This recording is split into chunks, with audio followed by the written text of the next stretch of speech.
Welcome to the Holocaust podcast.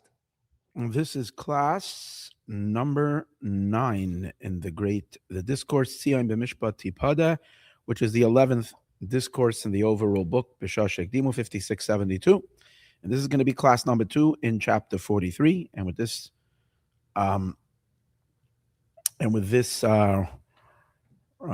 class, we're going to conclude chapter 43.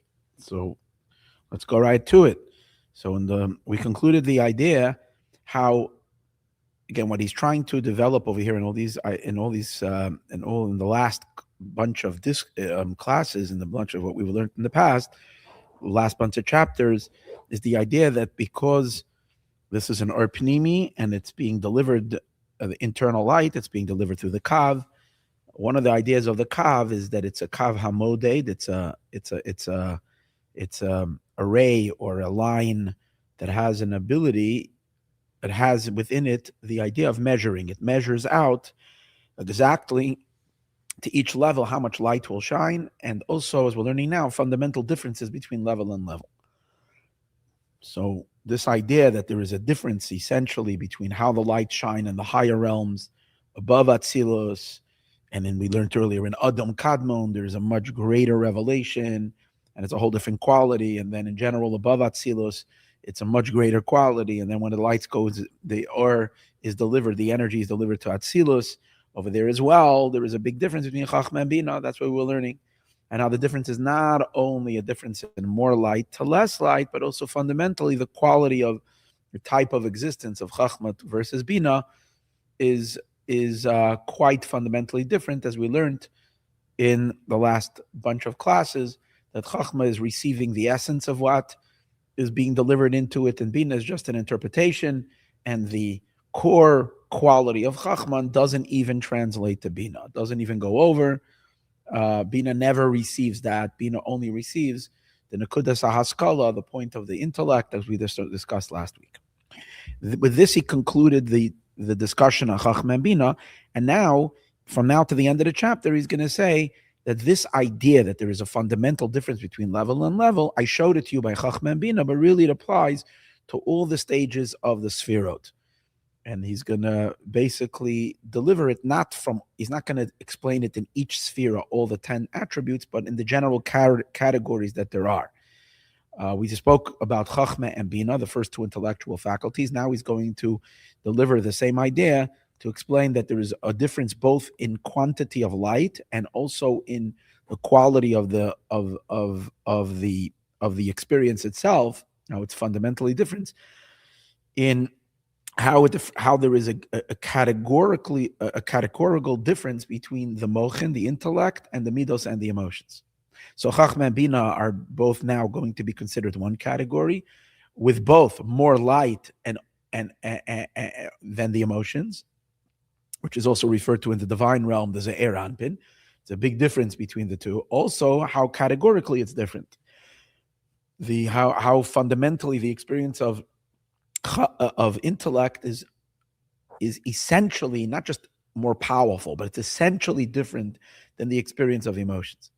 And then he's going to explain the difference between the emotions and Malchus. That Malchus, which is the last and final stage of Atzilus, is both reduced light, enormously reduced light, even less than the emotions, and also fundamentally categorically different. Okay, that's what we're going to learn now from now to the end of the chapter. As he says, and this is the up and down, in Chachma and Bina. Again, we're holding in the middle of chapter 43. I would say a little bit past half, a little bit closer to the third waypoint. And the same is also with intellect and emotions in general. The idea of when we are differentiating between the intellectual faculties, the Chabad of Atzilus, and the emotions, which are the 7 emotions, which are the Chagas Nehim, Chesed Gvur Tiferes Netzachod Yisod Malchus. Over here as well, there is a Ma'ila Mata, there is a higher and a lower, which means we see the Mochen, the intellect, as higher, intellectual powers, the Sfirot, and the emotional powers are lower. Why is it higher and lower? Is the general idea is in the abundance of light, that in the mind in the intellectual sphere, there is an abundance of light, and it's shining in a very revealed way. A level of light that cannot shine at all in the emotions. And where do we see that? We see that one of the interesting one of the observations we make about emotions is that emotions do not kick in until there is a quieting down of the intellect. While one is deeply, deeply involved in an intellectual experience, engaging in their mind in something, there is a lack of excitement. There's a certain calmness and stillness in the person. When the intellectual experience subsides, that's when the storm, the emotional storm, kicks in and ratchets up. Even though when you're getting emotionally excited about what you've studied, about what you've learned, because it's such a phenomenal something, the emotion only happens after you disconnect from the deep concentration. And the reason for that is, one of the reasons that he's explaining over here is, because while the intellectual happening is happening, while the one is engaging in intellectually interacting with something, with an idea, with a phenomenon intellectually, is too much light, illuminance of the soul in that experience, and emotions can't handle so much light. Even though you would think emotions can handle more energy, they're very energetic. Yeah, they're very loud, but they don't possess as much illumination as intellect has. Therefore, we find when the moichen are shining in a very revealed way, you cannot then have at the same time simultaneously the emotions. Although in Hasidus it sometimes says that there are certain emotions that are happening while you're in a deep intellectual trance, but those emotions are very pneumistic emotions and very silent emotions. They're not loud, noisy, stormy emotions. It's a it's almost like a quiet, silent cleaving. And the emotions are incorporated in the intellect. Like we discussed a little bit earlier in the earlier shiurim, when we were talking about how the emotions evolve from the bina. Only from the lower level of the mochen. That means after the mochen subside. And what that means really is that the mochen themselves, the intellect itself, has to reduce its sharpness, its luminance. And as we discussed earlier in the earlier class, you have to summarize the idea and take away the entire depth of understanding. You just come to a summary. What's the summary? That what I am appreciating is awesome. And from that summary, that's where the emotions can start rallying around and get excited. That becomes the piece of energy that serves as the battery of the emotions. Only from the nether element of the intellect, which is the diminishment of the light. And when you get to that concluding statement, the summary of it, there is much less luminance in that level of mochen. It's like the tail end of the mochen, the tail end of the intellectual experience. And over there, the energy has been reduced enough for now emotions to be able to handle that. So that's that. But according to this, the whole difference between intellect and emotions then would be in terms of how much power there is in it, how much soul power is residing in it. But now he says, just like we said in Chachma Bina, the difference is not only in more soul light and less soul light, but the difference is also in the essential quality of the two. They're categorically different. So he says the same is also with intellect and emotion.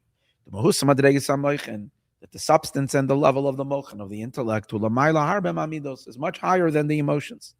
Because what are the mochen? Again, even though in mochen itself, we said there's a huge difference between chachma and bina. Chachma is able to take in that which you're conceiving through chachma as is, not in any, without any reductions of it. But Bina is only exploring it externally, looking at the definitions of it, which is very, very external. The difference between seeing and hearing, as we discussed, and all the other ramifications that we discussed earlier. But in general, we can say about the mochen that in mochen means, what does mochen mean? It's a way that we get to know something and grasp something. And in our case, when the subject is the divine, you're getting to know and grasp the divine. I might say, if I can say over here, that the knowing is in the chachma, and the grasping is in the bina. But still, you're attaching yourself and knowing. V'hamidos and the emotions, however, hanakis spilos eliki. The midos is only getting excited about. You're getting worked up. You're getting turned on by godliness. It's working. It's excitement, and excitement about something means that you're hovering around it, you're surrounding it, but you're not in it. Until when you're grasping something, then you and it have become one, or you're holding it, you're attached to it, you're in a state of dveikus. You're much closer to it when you're knowing it than when you're excited about it. Excitement is always indicative of being on the outside. And that's why it's interesting. In Chabad, the Hasidus in general, although there is room for excitement, and not only that, the only way to purify your animal soul is to get excited about God, yet it's frowned upon excitement, because excitement is indicating a certain distance and a certain what do we say, being in a chitzonius, being in the outside realm. As he explains over here, and the mochan and the intellect, the mochan is dveikus. The mochan is in a state of dveikus, of attachment, cleaving. Every grasp, or is through this that a person bonds, and they become attached, but in the matter. And when you're grasping it, and we said earlier, remember we said that why Chachma is called Kadosh, because in the level of Chachma, because it's still so high, it is shining into you, but you're not grasping it, because you don't have a handle on it. It's still too high to grasp, so that's why it's still a little separated. But Bina, we learned, is a hasagas. When you're grasping, you take it in, you become completely merged with that which you're understanding. Bina is a much greater mergence with the subject. So as he says, through the grasping, you become one with that which you're understanding. But that completely does not apply to the emotions, which is in the case of the emotions. The ikranu aspilos, the main, the primary element of an emotion is excitement. Whether it's an excitement of love, whether it's an excitement of fear or awe or compassion, or whatever it is. How they call it spilos, but every excitement too chutzla etzem is outside of the essence. Now, definitely, the fact that you're getting excited about something means you're not indifferent. You're not indifferent. There's times that things pass.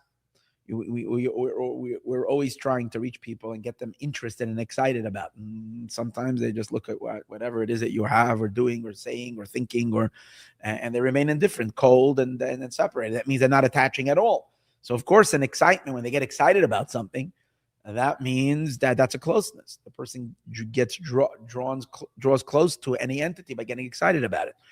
But that itself means you're still on the outside.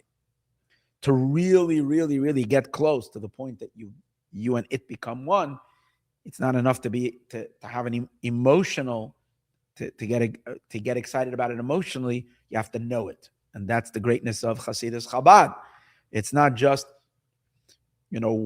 awakening a soul and firing it up like they were by many of the great Hasidic masters. They had the ability to shine godly light upon a person, to stir the people up from their indifference and materialistic state of existence, to get excited about spirituality and wake up the spiritual or stir the spiritual juices of the person to get excited about God. But however, it's still chitzonius, because you're only getting excited. You don't know it. Chassidus Chabad teaches us how to know God, like we are doing in this exploration that we are learning now, such an in-depth study. And even though this by getting excited about it, you're getting close. The avu because love, especially love, fear maybe is an excitement, but keeps you a little bit at a distance. But love definitely pulls you in towards that entity that you're loving. However, it's not complete close. Like the intellect, that becomes totally one with the matter. That's the reason why we say Talmud Torah Keneged Kulim. Doesn't say it over here that the greatest mitzvah is the study of Torah, because when you're knowing Torah and studying Torah and knowing it and understanding it, you're becoming one with those concepts. And since those concepts, the Alter Rebbe says in Tanya, are God Himself. These are divine concepts, divine ideas, which He and His wisdom are one. That means God is one with His Torah, with His wisdom, with these ideas. And by you knowing it, you become one with God Himself.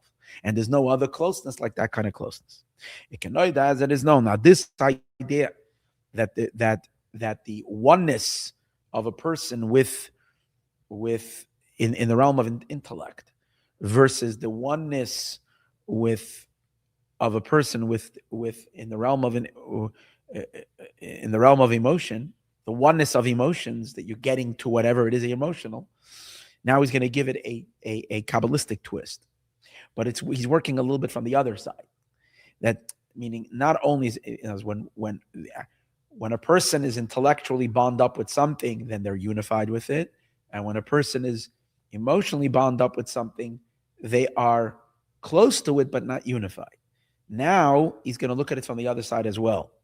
The soul, your own neshama, is unified with your intellect, with the power of your intellect, in a much deeper way than your soul is unified with the power of your emotions. The power of the emotions is connected. It's your emotions, but the soul, the pure, undefined soul, is less unified with its own emotions like it is with its power of intellect. And so it's looking at it this, but from a different, from inside out, from the person himself towards their, because we know the neshama itself, the soul itself is not intellect and not emotion. The soul itself is an indivisible energy, a pure force of life. It hasn't intellect. So the way it unifies with its own intellect is a much deeper unity than than the powers of the intellect, than it unifies with the powers of its emotions. And it applies to God as well. Obviously, everything in the human, by us, is derived from the way it is up there. The Or Ein Sof that's flowing into the Sefirot, he becomes one with all the Sefirot in general. These are his Sefirot, and therefore they are considered God's personality. It's not something other than him. It's not yet a creation. It's Mamish Hashem himself. But yet, his unification with these vessels, with these Kalim, is much deeper with the intellectual faculties, as he becomes totally one with them, than with the emotional faculties. There's no difference between how Hashem is unified with his life powers, legarmu, and his vessels or his garments, which we're soon going to apply, because the Zohar says he is one with his life forces and he is one with the garments, which the Zohar says life forces, which according to one interpretation, the life forces, according to the normal, the way we understand it usually, is that he's one with the life forces, means he's one with the light that goes in the Sefirot. There is Or and there's Keli, there's light and vessels. And then there is the Or Ein Sof, God himself, as he is above both the light of the Sfiros and the vessels. So we're saying that when Hashem unifies with the light of the vessels, it's a much deeper unity than when he unifies with the vessels of the vessels. He's unified with both, but not in the same manner. That's one interpretation. In other places, it explains, and that's what he's following over here, is that he and his life forces are one, are referring to Chabad, how Hashem is unified with the Chabad, with the Chachma bin Adas, with the intellectual faculties of wisdom, understanding, and knowledge. They're called life forces because that's a far inner level. That's like the Mochen. Over there, Hashem is totally one with both, with the lights and with the vessels, on a much deeper level than he is with the Garmu, which is referring to the emotions and downward. The Ze'er Anpin and the Malchus, both the light and the vessels, find themselves less unified with the Or Ein Sof, not to the same deep degree of oneness like he is with the Mochen. Like it is known the difference between Chiyuv and Gamud. Even though God is one with both, his unity, The chiyuhu, how he's one with chiyuhi, who kamadavar echad mamish, he's like one with them totally.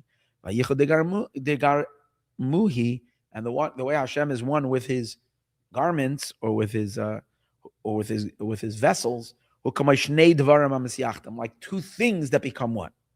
And that's the difference between Hashem's unification with the mochen and the midos. The akir of the mochen, the closeness of mochen, ubchinas devekos mamash, is in a state of absolute devekos. Akir of the midos, einoi bebchiras kirov mamash, is not in a complete kirov. It's not the same level of oneness. The same is also by but he said now moichen and midos, he means in the human moichen and midos. The same is also above. Hagam d'chsev, even though it says Lacha Hashem Agdula, that to you God is greatness, v'hagvura and might, v'teferes and beauty. That's part of our morning prayers. Netzach and victory, v'hod and glory, and all that is in heaven and earth, which is referring to Yesod. And Lacha Hashem Mamlacha, to you God is kingship, which is a summary of all the 7 emotional attributes. And we say, L'cha Hashem, they are to you, which means they are one with you. Yet he's going to explain, they're not as one with God like he is with his intellect. The midos are in a state of perfect unity with him.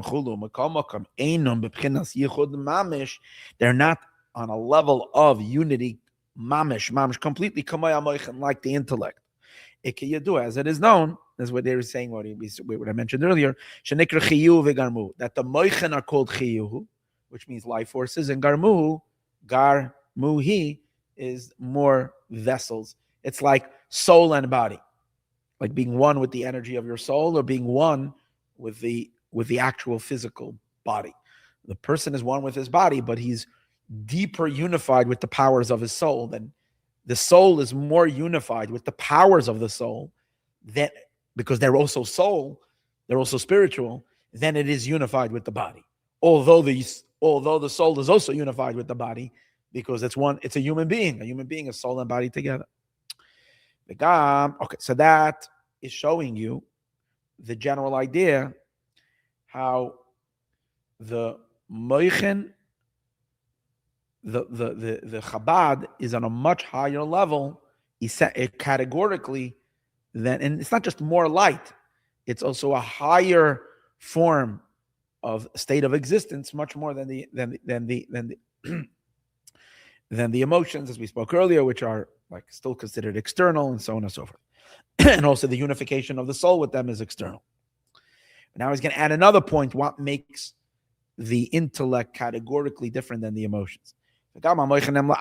Also, the powers of intellect is a, we might say, it's an ornament to the soul. It's a something that dresses the soul up for itself. It means even though the soul itself is above its intelligence, but the intellect is useful.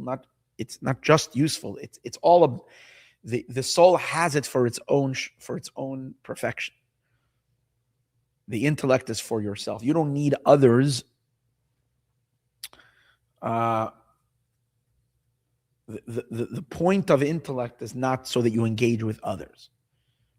It's beneficial, useful, and important to a soul, even if the soul never had to engage with any other being or share an insight or share a vort. Like you learn something for Purim, it's not only that you can share a vort and give it over, or learn something on the parsha, it's for yourself that you can have this insight. The intellect is for yourself. Emotions are only how the person interacts with the outside world.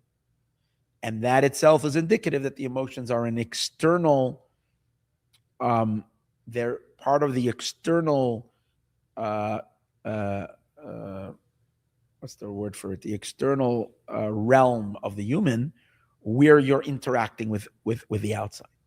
Everything, the pneumius of something is the thing as it exists for itself. The external of something is its relationship to outside. So as he says, intellect is for yourself. Even without having anybody else, you have the mochen. which isn't the idea of the emotions. Emotions, you can't have love unless there's someone to love. It's not like, oh, I am now experiencing love. What? Whoever that someone is, it could be God, but that's also like relating to something other than yourself, or loving a person, or loving something. So the emotions, or feeling compassion towards somebody or something, or feeling fear of something, or mighty towards something, or perseverance over something, but it has to interact with some other entity. It's about your feeling, even though it's in you, but it's about how you feel about and relate to others. Intellect is your private world of an enrichment of the person himself. The same is also now. The kamoikan ulamayla, just like it is in the human experience that emotions are for others, in relationship of others. The same is also above. It says in the pasuk, remember, he's going to bring a verse that implies that God's emotions are for the outside. It says, remember your mercy and remember your kindness. Simply means because they are forever. There's another meaning. They are from when the world came into existence. That's when God activates his emotions. In other words, he himself, before, when he's alone and he doesn't create the worlds, before and above creation, there's no use for emotions. It's only for the sake of the world, which means it's the outer strata of God. Which isn't the case of the intellect.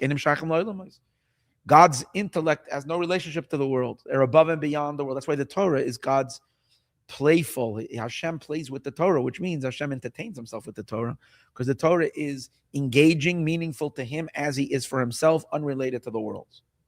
Although we know that the Torah talks about the world, that's the way the Torah comes down to apply itself to our world. But the essence of the Torah is utterly divine concepts that are disconnected from, not disconnected, above and beyond the world, utterly above and beyond anything to have to do with the world. Something about Hashem, about Hashem's whatever, unrelated to creation. Even if there was no world, Hashem has mochen. Even if he never created worlds, he would still have room to producing mochen and to engage in intelligence, whatever that means. And later it will be explained. He says in the parentheses, they're still as needed, not for the actual world, but for the evolution, as we're going to see, for the evolving levels.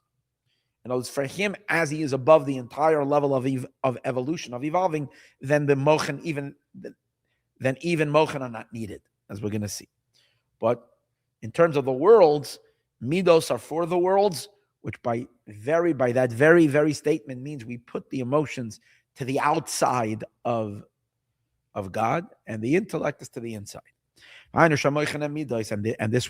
is what which now completes the idea that intellect and emotions higher and lower. The intellect is higher for two reasons. Number one, here there is more light, and here there's less light. And also in their essential substance and their and in their quality and their level. So just like we discussed now, the difference between Chachma and Bina, how there is up and down, and now between the emotion in general and the emotions. Now he's going to continue further all the 10 spheres. Which means, even though he's not going to discuss the difference between Chesed and Gevura, but Chesed and Gevura, Chesed comes before Gevura, because there's a certain quality to Chesed of kindness over Gevura, especially over Tiferes, which is already lower, it's third, and Netzach and especially the Netzach Hod Yesod are much lower than the Chesed, Gevura, Tiferes, and each sphere on their own. The Ma'ilomata of up and down. And of course, when we bring in and we analyze Malchus, which is the last of the 10 spherotes, Seifa the Kol Dargin Atzilus, which is the end level of all the levels of Atzilus. That's really considered the floor, the lowest level, the earth. Malchus is called earth because it's all the way at the bottom. In two ways. In terms of light, how much light is shining in Malchus. And here he says something really shocking. How much light shines in Malchus? No light. It's like the moon that doesn't have any light. She doesn't have any light. We could deposit light into Malchus. The highest Sviros, her husband has to give her the light. But she, from the way she was born is without any light at all. It's almost like all she is vessels without oil. Kalim, the whole idea of Malchus is Kali, but no oil in it. It's like a lifeless body, which afterwards you got to bring a neshama into her. But she herself is produced without the soul, without oil, only Kalim. Very interesting. I gave a talk yesterday, a Purim talk, and over there we discussed the difference between Mordechai and Esther is perceiving the whole story of Purim and Esther is Malchus, is from the perspective of Kalim, of vessels. By her, the entire Purim is the vessels, the body experience, and so forth. By Mordechai, it's all the soul experience. So it's a very interesting class that we gave yesterday called Purim 534 something. I forgot which year it was. The year that Purim happened, and then equals Purim 5786, which is this year. We're drawing a parallel between the two Purims. First of all, in light and revelation. The Sihara, the moon, which is Malchus, less lamagarme klum. She does not have anything of her own. She needs to be given life. She doesn't, like King David, didn't have any life on his own. You see that? King David was supposed to die the moment he was born. And they had to give him life because King David personifies Malchus. There's no oil in Malchus. But also in her substance, she's lower than the Ze'er Anpin, than the emotions, in terms of her place in relationship to God, to the Or Ein Sof. And her level, the Klolis Inyan HaMalucha, because the whole idea of kingship, Hu ala Zulas, it doesn't even apply unless you have someone else. See, emotions are experiences inside the person. It's only that the experiences in the person are about someone else, but it's my experience. And it's interesting, you can have very strong emotions towards someone and never interact with that individual. You can have very strong feelings about certain people and you do never show it to them. So which means these emotions remain completely as part of your experience, unrelated to the other person. The other person doesn't know how much you love them. The other person doesn't know, God forbid, how much you hate them. They don't know anything. And yet it's an emotion. So it's an excitement. It's an excitement about the outside, but it's an excitement and taking place in the person. It could generate outside interaction, and usually it does, but it doesn't have to. It doesn't necessitate. However, kingship doesn't apply at all without interaction with the outside. To be a king over someone means you're ruling over them. If you're not ruling over them and it's just you're thinking you're a king, there's no kingship. Kingship means a dominance over someone else. So God getting directly involved with the creation, and it has no other application other than that. So Hashem's attribute of kingship is very tied up with the creation. The isnasus ala zulas dafka, the whole experience of isnasus, which is kingship, which is to rise over something. Right? The whole inyan hamalucha, the whole idea of kingship, is outside of yourself. And that means it's the most external strata of a human being. As stated elsewhere. And this summarizes the idea, the Esa Sfiros Kulam, that the entire range of the 10 Sfiros are all in a state of division, of up and down, which means there's higher and lower, and that's because they're deriving their flow of energy from the Kav, and the Kav is what sets borders, boundaries, and definitions to all the Sfiros, as he will continue in chapter 44, but Ezra Hashem in the next class, where he's going to explain this idea, how the Kav is what sets this whole system of hierarchy of higher and lower throughout the entire range of the Hishtalshalus, as we're going to see. Okay, we'll stop over here. Tomorrow we'll do the Kitzer, and then we'll continue, Be'ezras Hashem, in chapter 44.